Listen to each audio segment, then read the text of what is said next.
Assalamualaikum warahmatullahi wabarakatuh. Perkenalkan, kami dari kelompok 3. Saya Pipa Latifa Darwi sebagai narator dan pembaca dalil. Saya Resyadita Fidya Ramadini sebagai pemeran tokoh utama yang bersifat keras hati dan sulit menerima kritik. Saya Rizky Anisyam sebagai watak humoris dan mencairkan suasana. Saya Melia Zahra sebagai anak yang ceria tetapi mudah tersinggung. Saya Alin Raihanun sebagai sahabat yang tegas dan penyayang.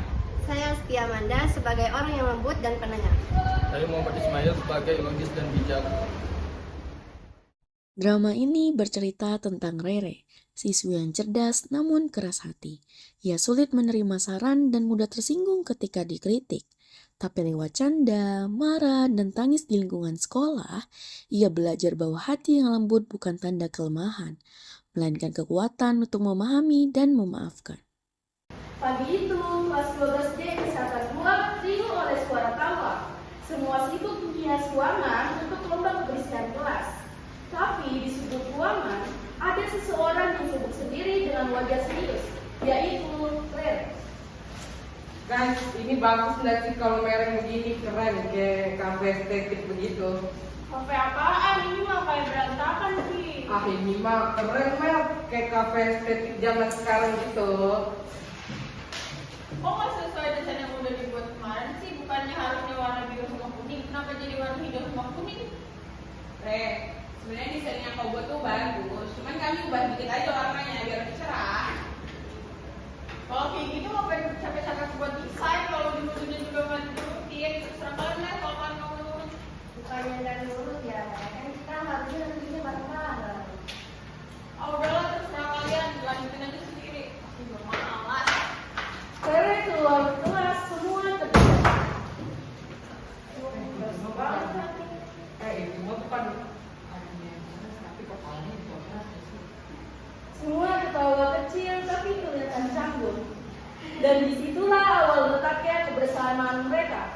Bukan karena benci, tapi karena hati yang mulai mengeras tanpa disadari. Siang harinya, suasana kantin terlihat ramai. Bau gorengan dan tawa terdengar di mana-mana. Tapi di pojokan, duduk seorang gadis yang diam, yaitu Rere yang masih menyimpan amarah. Guys, ini gorengannya keras banget, kira-kira enggak sih? Iya, tapi benar juga sih, aku kangen dia bercanda kayak dulu. Saya juga jahat itu otakku masih tidak dihargai. Apa aku coba ngomong aja ya sama dia? Yuk pinter nih, ayo. Sekalian aja. Kita bawain aja. Biar dia happy. Ya. Boleh gabung nggak? Ini mau aku bawain nama jeruk nih, biar aku adem. Tapi sih udah dingin ya. Bekuan. Suasana hening. Tiba-tiba Kiki datang sambil menenteng tahu isi. Dibanding kamu berisik, mending makan kausi aku aja, biar hatimu gak terisi. Semua tertawa. Rere menahan senyumnya. Kiki bisa aja. Pasti sendiri kamu datang mengunjungi deh.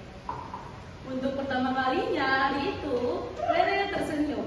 Ternyata sedikit tertawa bisa mulai melelahkan hati yang membeku. Di taman sekolah yang sepi, Rere duduk sendirian. Angin membawa helai daun yang jatuh, seolah-olah ikut menyapa hatinya yang mulai lembut. Aku selalu merasa benar, padahal aku cuma takut disalahin. Aku pikir kalau aku keras hati, aku gak bakal terluka. Tapi ternyata aku malah nyakitin orang-orang yang peduli sama aku. Alin, Asfia, dan Amel datang pelan-pelan menghampiri Rere. Boleh duduk nggak? Iya, duduk aja. Kami semua nggak marah kok. Kami cuma kangen kamu ngomel-ngomel tiap kali kamu salah lempar kertas. Iya, Re, kamu tuh penting bagi kami. Tapi kami tuh juga pengen didengerin. Kemudian, Mail dan Kiki datang membawa bunga kecil. Nih Re, bunga buat kamu. Katanya bunga itu Disiram pakai air, bukan pakai ego. Semua tertawa. Rere tersenyum lebar. Teman-teman, maaf ya, aku terlalu keras kepala. Aku pikir aku kuat, padahal aku cuma takut disalahin. Kita semua pernah keras hati, tapi yang penting kau mau buka hati. Kadang yang paling sulit bukan memaafkan orang lain, tapi memaafkan diri sendiri. Allah berfirman dalam Quran Surah Al-Hadid ayat 16, "Belumkah datang waktunya bagi orang-orang yang beriman untuk tunduk hati mereka mengingat Allah dan kebenaran yang telah turun kepada mereka. Dan janganlah mereka seperti orang-orang yang sebelumnya telah diberi kitab, kemudian hati mereka menjadi keras." Keras hati bukan tanda kekuatan, tapi tanda ketakutan untuk membuka diri. Saat kita belajar melembutkan hati, kita bukan kalah, kita justru menang. Kadang hati harus keras untuk bertahan, tapi lebih indah bila hati lembut untuk memaafkan. Wabillahi taufik wal hidayah. Wassalamualaikum warahmatullahi wabarakatuh.